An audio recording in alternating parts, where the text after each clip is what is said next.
El tema de los refugiados sirios está trayendo novedades todos los días. Vamos a ver ahora la nueva postura que está teniendo Dinamarca con respecto a los refugiados, que es absolutamente negativa. Ya lo había señalado en las jornadas pasadas y ahora se confirma. Aquí estamos viendo a la policía danesa que cerró una autopista y las conexiones ferroviarias con Alemania por el intenso tráfico de migrantes que intentan llegar hasta Suecia, uno de los países con una legislación más proclive a la concesión de asilo. La limitación de las entradas en el país, en el gobierno de Copenhague, asegura que responde a la necesidad de mantener la seguridad y registrar a los migrantes. Es una demostración más de cómo la crisis europea de los refugiados se desplaza hacia el norte. La policía cerró al tráfico una autopista que conecta con Alemania porque 300 refugiados se echaron a caminar por ella camino de Suecia.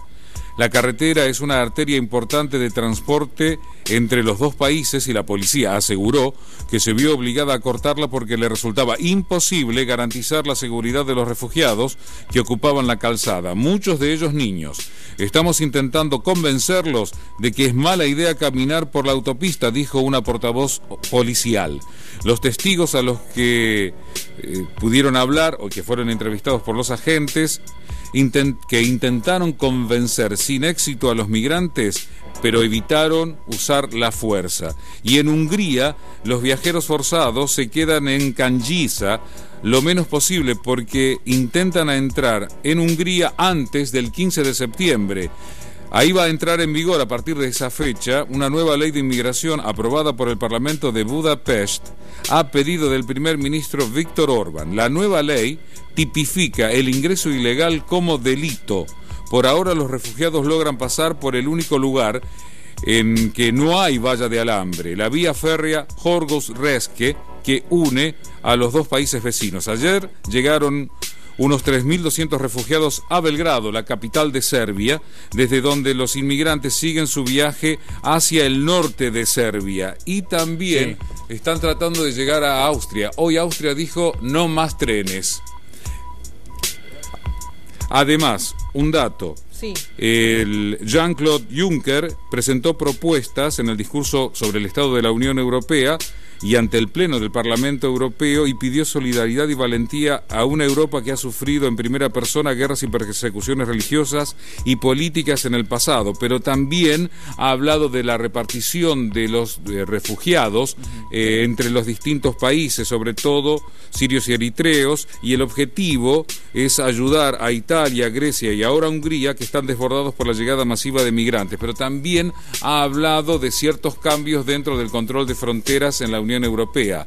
Ha habido manifestaciones en Alemania ahora en contra del ingreso de los inmigrantes en distintas ciudades, pero también hay otras cuestiones. Sí, me centro en lo que piensan los gobernantes o los líderes europeos. Manuel, ¿es una decisión propia o forzada la de recibir a los inmigrantes? ¿Qué puede pasar? ¿Por qué Alemania está recibiendo tantos migrantes, tantos refugiados y tiene la capacidad económica para ello? ¿Y por qué hay tanta diferencia entre unos y otros? ¿Qué puede pasar con Inglaterra, por ejemplo? Estamos en comunicación con Horacio Calderón. Horacio, ¿qué tal? Muy buenas tardes. Horacio, un placer. Buenas tardes, ¿cómo están ustedes? Muy bien. Ahora te puedo trasladar la pregunta, ¿no? ¿Por qué Alemania, tiene tanta capacidad para recibir tantos migrantes? Hablando, ellos consideran 800.000 que podrían ser las peticiones de asilo. ¿Hay tanta capacidad de trabajo? Bueno, mira, acá el tema es estratégico, como diría Jorge Castro, y hay que verlo desde el punto de vista objetivo para dilucidar realmente cuáles son las razones por las cuales, por ejemplo, Alemania está dispuesta a recibir una cantidad muy superior de refugiados. Estamos hablando de refugiados que, por ejemplo, el caso opuesto, que es Gran Bretaña. Y el tema es el siguiente: se hace una proyección, por supuesto estamos hablando a nivel prospectivo, estadístico, de acá al año 2050, Alemania va a perder nada menos que 10 millones de habitantes. Es decir, como consecuencia del envejecimiento, ¿no? De la falta de el no crecimiento vegetativo. Exactamente, de crecimiento demográfico. Entonces, ¿qué sucede? Alemania, se calcula que para el año más o menos 2050, 2060, son, por supuesto, índices de población proyectados, pierde esto y necesita, por supuesto, una fuerza de trabajo con capacidad para trabajar que permita llenar ese vacío. Pero ¿qué sucede? Contrariamente, Gran Bretaña va a ser el país de Europa más poblado en el año 2050, ¿no? Entonces, ¿qué sucede con los ingleses? Ellos ven la necesidad de ir restringiendo digamos, la cantidad de ingresos a Gran Bretaña, ¿no? De acá al año 2050, obviamente si esto no cambia geopolíticamente, si no se pierde Irlanda del Norte, etcétera. Pero acá lo importante es esto, acá no hay generosidad de Alemania y egoísmo de Gran Bretaña, país por el cual yo obviamente por razones que todos conocemos no puedo sentir demasiada simpatía, sino que son simplemente datos que salen de la realidad y que explican el comportamiento de es decir, Horacio, que vos estás diciendo que en realidad Alemania lo que necesita es mano de obra y si puede ser calificada mejor y joven también para paliar el problema de envejecimiento que está teniendo Europa, es decir, baja natalidad y una capacidad de vivir muchos más años y además la actitud de las mujeres de no tener más hijos. No, además como reactivar la economía, ¿no, Horacio? Sí, Viviana te saluda, ¿cómo estás? Digo, una persona de 50, 60 años no pide crédito, no piensa tan a futuro como una persona joven. Exactamente, y lo que se está calculando a nivel, digamos, porcentual es que por cada persona que pueda tener, por ejemplo, arriba de 65 años, haya 4, ya sea digamos, refugiados, ya inmigrantes legales, sí, con trabajo legal, alemanes propiamente dichos, etcétera, tiene que ser 4-1. Es decir, por cada, llamémosle, persona mayor de 65 años, tendría que haber 4 en condiciones de capacidad laboral para que realmente el país pudiera, estamos hablando de acá al año 2050, porque se calculan acá 2050, 2060, cierto, no es que viven para el año siguiente como nosotros. No, está clarísimo. O sea, Horacio, vamos a mostrar en segundos también las imágenes justamente de los líderes europeos que han dado un giro discursivo importante en este último tiempo. Hablamos de Hollande, de Merkel y de Cameron, que fue hasta el momento el más duro, ¿no? Seguro. Que más resistía esta idea. La pregunta es, y no quiero hacer apología de la conspiración, pero surge de forma natural, ¿lo hacen realmente por lo que dicen que lo llevan a cabo o hay otro tipo de intención detrás de esto? Porque, por ejemplo, se me ocurre que la imagen de Merkel, a partir de ahora, irá en ascenso constante. Seguro. Incluso los mismos sirios que llegan a Alemania lo hacen con carteles con su rostro. En agradecimiento, ¿no? Pero por supuesto, no hay que olvidar que además Alemania es un seguro de trabajo potencial para cualquier refugiado que quiera llegar a estas tierras. Claro. Ahora, yo les comento algo que no está en los medios de comunicación y que dentro de la Unión Europea han sido rechazados ya prácticamente centenares de miles de pedidos de refugiados. Ahora, esos refugiados tampoco van a volver no los van a deportar, es decir, no los van a enviar a sus países porque sería condenarlos a muerte, sea porque tienen guerra o sea porque están en situación de hambruna. ¿Y qué van a hacer? Entonces parte de esa gente, esto es importantísimo, ustedes lo pueden luego investigar con otros especialistas, etcétera, están ingresando a una fuerza laboral que se contrata en negro. Y dentro de esa fuerza laboral que se contrata en negro, hay inclusive pedidos concretos para prostitución masculina y femenina. Ahora, un caso, quiere decir que vos me estás diciendo que esto es algo que se puede planificar, que en realidad no tardaron tanto en reaccionar, sino que van a recibir la población que quieran y la que no pueda entrar, o los que hayan aprovechado de otros países que no son comunitarios y que por ahí lo puedan ser en el futuro, han ido a pedir trabajo a Alemania y dijeron, no, usted no viene de Siria. Y los que quedan y no pueden entrar serán mano de obra barata. ¿Estás diciendo eso? Mano de obra barata y por supuesto en negro, o mano de obra barata contratada, pero hay que estar con residencia para poder trabajar, claro, dentro de lo que es la actual Unión Europea. Pero además hay una cuestión en este momento que yo creo que la crisis en Siria, que es la que lleva mayor cantidad de refugiados a Europa, puede llegar a agravarse, porque les doy como primicia, luego se podrá desarrollar en otro momento, que la intervención militar rusa en Siria ya es un hecho. Ahora, vos fijate, a eso quería llegar a eso. Vos sabés que hoy 13 diarios importantes de Europa publicaron en el segmento de opinión respectivo de cada uno de ellos el mismo artículo y justamente te iba a preguntar por los actores en este drama.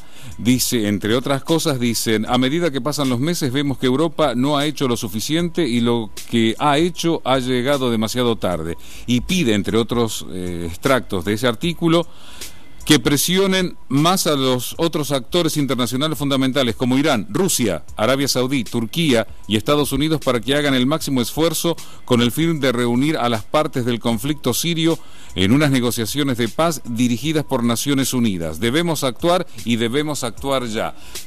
¿Cómo se logra la paz y cómo se discute con Daesh? Bueno, eso no es posible.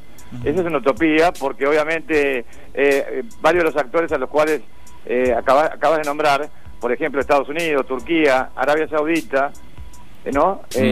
Lo nombramos ayer, Jordania.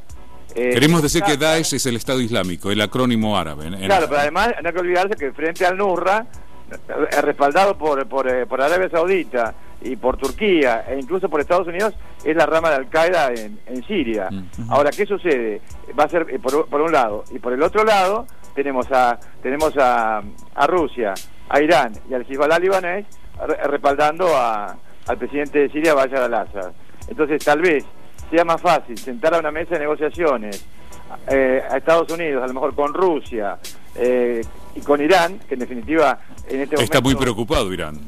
Está en luna de miel con Estados Unidos, claro. También, no hay que olvidarse. Pero está preocupado por el caso de Siria. Está preocupado. ¿Quién lo diría, no? Pero además, lo que yo sí te puedo confirmar, como carácter de primicia, porque esto, bueno, se puede mencionar en algunos medios de comunicación, pero no hay, por ejemplo, que yo sepa hasta ahora, precisiones. Es decir, la base, Bashar al-Assad, Bashar era el hijo mayor, el hermano mayor muerto del actual presidente, el sucesor previsto hasta su muerte del padre, que era Hafez al-Assad. Bueno, Bashar al-Assad, el aeropuerto internacional, está en este momento siendo ampliado, mejorada la pista, que mide 2.915, se calcula, metros. Hay, por ejemplo, en construcciones, pistas para helicópteros, otras construcciones paralelas en progreso que yo las estoy viendo satelitalmente. Sí. Entonces todo esto hace ya presuponer que va a haber un puente aéreo para abastecimiento militar de aviones de combate. Esto te lo puedo confirmar. Aviones de combate, se los puedo confirmar, perdón. Aviones de combate y helicópteros de ataque, ¿no? Y además ya hay tropas rusas dentro de Siria, con la diferencia de que ellos no están actuando obviamente con uniforme, no están operando con uniforme, sino incrustados, como se dice en castellano, dentro de lo que son las unidades leales al presidente Bashar al-Assad. Ahora, Horacio, lo que quizá no se entiende muchas veces es tanto sufrimiento. Ahí estamos viendo la forma de protestar en Alemania, pero digo, recién veíamos también lo que tienen que caminar los refugiados, ¿no? 160 kilómetros a pie de Hungría a Austria, porque la policía húngara, como no les permite subirse al tren que los va a llevar finalmente a la frontera con Austria, muchos deciden ir caminando. Como les decía, 160 kilómetros, abarrotan autopistas, rutas, a pie, sufriendo, porque estos igualmente les van a permitir ingresar. Ahí lo estamos viendo justamente, ¿no? Bueno, lo que sucede es que no todos los países de Europa tienen los mismos intereses y los mismos puntos de vista en común que podrían llegar a permitir la libre circulación. De eso hablábamos ayer, del acuerdo, por ejemplo, Schengen, ¿no? Que es el que permite la libre circulación, que Manuel lo acaba de mencionar sin dar específicamente el nombre, ¿no? Ahí vemos la imagen, no sé, Horacio, si usted tiene la posibilidad de verlo. Lo estoy viendo, sí. Sí, lo que es el libre transporte de mercancías y personas, que es lo que hace a la identidad de Europa, es decir, los Estados Unidos de Europa, que está costando tanto, ¿no? Ahora, Horacio, ¿por qué además una cuestión, que eso lo comentábamos ayer, que la Unión Europea está en proceso de desconfiguración. Sí. Hablar de desintegración quedaría un poco digamos, ¿y si se va a Gran Bretaña? Que es algo que venimos hablando en Canal 26 desde hace por lo menos, yo calculo, 5 años, 5 o 6 años. Yo tengo recuerdo en diferentes espacios de Canal 26 de haber abordado este problema o esta proyección que hoy se hace realidad. Es decir, hay una regresión del sueño de la unidad europea, que en definitiva, a través del acuerdo de Maastricht y de otros acuerdos, etcétera, ¿no? Bueno, hicieron pensar en que realmente era necesario e importante delegar algunos puntos que hacían a la soberanía nacional de los países integrantes de la Unión Europea. Claro. Horacio, vamos a ir repasando en minutos también lo que sucedía en Austria, en Hungría. Quería preguntarte justamente por la opinión de los líderes europeos, quienes hasta ahora han hablado y se han mostrado a favor de recibir inmigrantes. ¿Qué pasa con aquellos que no están a favor? Entiendo, en su mayoría líderes de Europa del Este. Claro, bueno, los líderes de Europa del Este son en definitiva los que más han sufrido durante las últimas décadas, ¿no? Antes y después, por supuesto, de la caída de la cortina de hierro y como resultado del proceso también de globalización que está atravesando de alguna manera el mundo. No hay que olvidarse también porque hay que estudiar, es importante, Milano, para contestar esta pregunta, cómo son los cambios demográficos que se están produciendo dentro de la Unión Europea o dentro del continente europeo. Porque lo que hay, por ejemplo, es una fuga de cerebros desde la periferia, desde países de la periferia. A ver, por ejemplo, España, Portugal, Grecia, Italia, hacia el centro, hacia los países centrales. Es lo que se llama la fuga de cerebros. Mira, ahora nosotros vamos a estar hablando en días posteriores, ampliando más este tema. ¿Qué hay detrás de todo esto? El verdadero juego de ajedrez, no lo que ve la gente común, que es refugiados tratando de buscar una vida mejor en Europa. Pero eso lo hablamos próximamente. Te agradecemos el contacto. Gracias. Por favor, a usted por llamar. Nos llama urgente uno de nuestros